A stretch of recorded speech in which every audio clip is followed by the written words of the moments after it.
September 5th, 2022. The Cooper River in Charleston, South Carolina.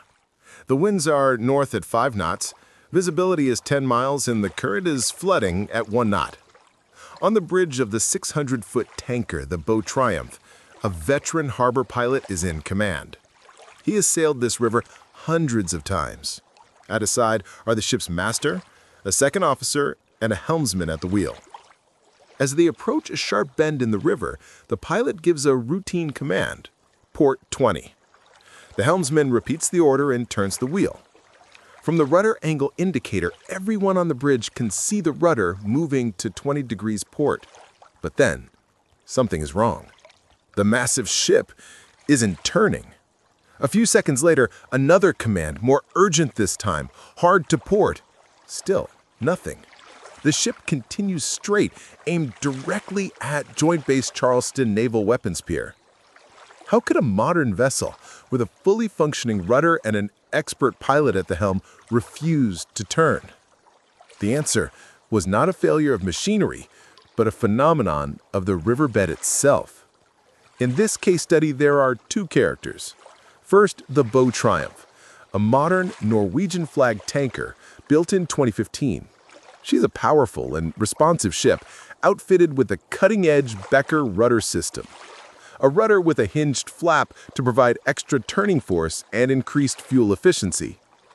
She was in the hands of a seasoned Charleston branch pilot with nearly 30 years of experience, a man who estimated he'd piloted 10,000 ships in his career. Her path that day was a short 6-mile transit down the Cooper River. But this section of the river is unusually challenging. Near Joint Base Charleston is a sharp 77-degree bend in the channel, marked by Naval Weapons Station Pier Bravo on the southwest side. Navigating this turn requires precision and a deep understanding of the river's currents. But on this day, an invisible change to the river's underwater landscape was about to make a routine transit catastrophic. At 15:58, the pilot began preparing for the turn. He was expecting a 1-knot flood current which would push against the ship's bow as it entered the bend. To counteract this, he made a calculated decision. He positioned the Bow Triumph on the left or eastern side of the channel. This would give him more space to make the turn, letting the current help push the ship's bow around the bend. It was a standard technique for a pilot of his experience. He reduced speed to half ahead, and at 15:59 and 40 seconds, he gave the first command, port 20. The ship initially responded. The helmsman felt the wheel respond normally. But the pilot, watching his instruments, noticed the rate of turn wasn't increasing as it should. The ship was becoming sluggish. At 1611 seconds, he ordered full ahead to get more water flowing over the rudder, a kick to push the stern. Then another command, port 20. Now nothing happened. The ship was no longer turning. The helmsman recalled, "Everyone on the bridge noticed that the ship is not turning."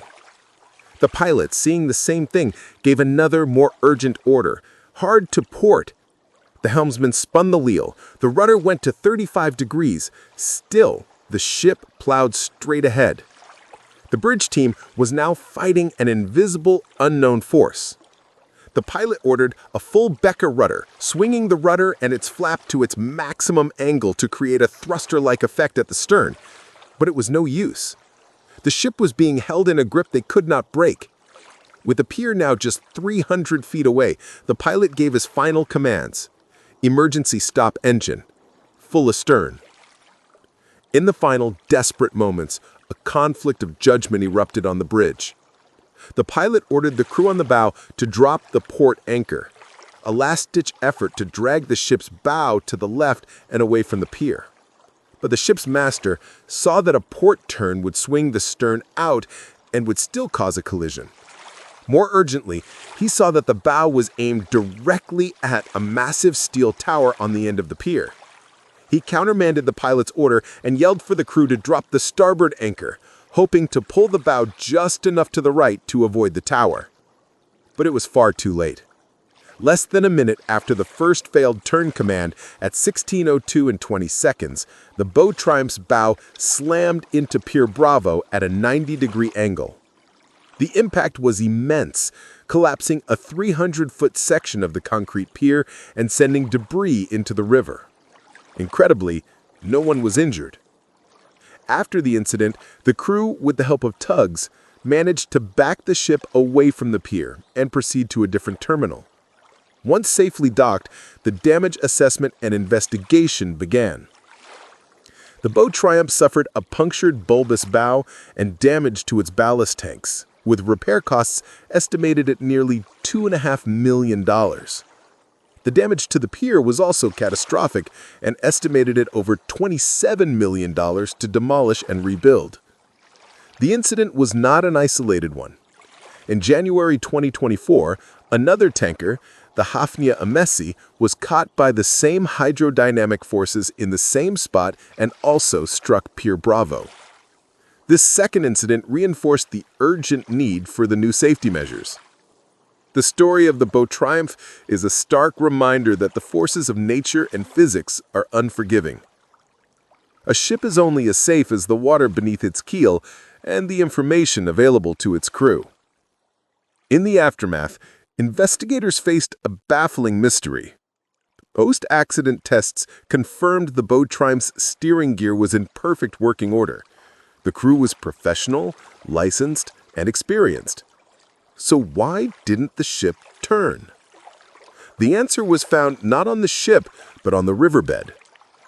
A multi-beam survey of the channel, conducted just 1 day after the incident, revealed the hidden culprit. The inside of the bend, the exact area where the pilot had positioned his ship, was heavily shoaled. The project depth was supposed to be 35 feet. In some places, the actual depth was only 27 to 28 feet. The riverbed had risen by nearly 10 feet since it was last dredged. This created a powerful hydrodynamic trap. The phenomenon is known as bank suction. As a ship moves through a narrow, shallow channel, the water flowing between the hull and the bank accelerates. This creates a low-pressure zone that sucks the ship's stern toward the bank.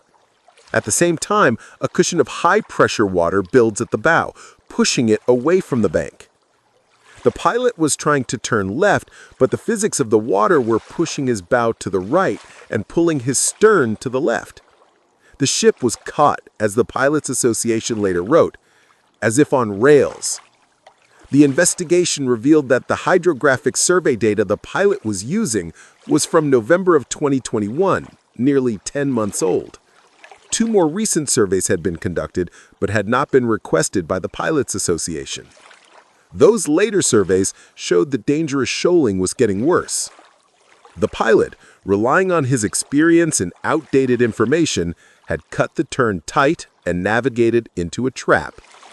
The investigation concluded the probable cause of the accident was the pilot's decision to maneuver close to the left bank, exposing the tanker to a hydrodynamic effect that his rudder and engine orders could not overcome. It was a planned maneuver foiled by an unknown hazard. The crash was a $30 million wake-up call. The Coast Guard immediately established a temporary buoy to warn mariners away from the shoaled area. They later made it permanent, and a new rule was put into effect. All large vessels transiting that part of the river must now use a 2-tug escort. The lesson was clear. In a dynamic river environment, you cannot navigate based on what you think the bottom looks like. You must have current, accurate data. Without it, even the most skilled mariner is sailing blind. On the bridge of the Bow Triumph, the master and the pilot faced a routine transit that quickly took a turn for the worse. Fortunately, no one was injured. As a deck officer and having worked with many pilots, they often have a tendency of rushing operations. With that being said, 7 knots seems reasonable, and the accident may have had nothing to do with rushing things. However, when they noticed the ship's sluggish behavior, they should have immediately considered either squatting or the bank effect. Sluggish or squirrely movements are a telltale indicator of both squatting and the bank effect. Had they concluded either, the solution would have been reducing power, which would have decreased or even eliminated the effects. Most of all, though, I believe the pilot and ship should have had up-to-date charts and water depths. But what do you think? In that final stressful moment, who made the right call, and what was the biggest failure? Share your analysis below. This channel is dedicated to analyzing marine casualties through the eyes of a current mariner, and to ensure these lessons are learned and never forgotten.